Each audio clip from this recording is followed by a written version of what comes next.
And the city of Whitewater also took the brunt of last night's storm. Police received more than 80 calls for help with downed trees, power lines, and damaged homes. Our Carrie Larson spoke with residents there today who say they have a lot of cleanup to do.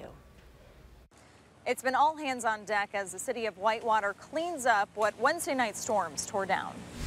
It was around 7 o'clock. Severe weather ripped through Whitewater streets. It was just a mess. Sharon Thomas walked outside and saw this. The tree came down on the house.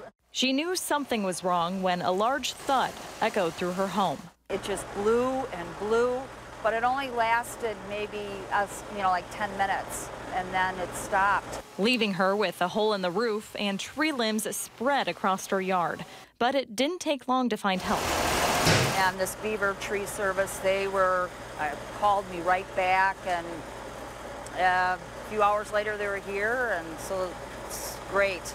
Public Works Services spread across the entire city, picking up debris and light poles that had blown over. The great thing is they worked through a good portion of the night and then most of the evening and early this morning to make sure that the roads were accessible to everybody. Kristen Mickelson works for the city and says crews jumped into action right away. Thankfully, we had a team already ready within minutes after the storm hit to be able to go out and assess the problem, make sure that everybody was safe, and then start actually taking care of some of the trees and branches that were actually in the roads and on the sidewalks. The biggest concern was the immense amount of power loss. The school was out of power last night.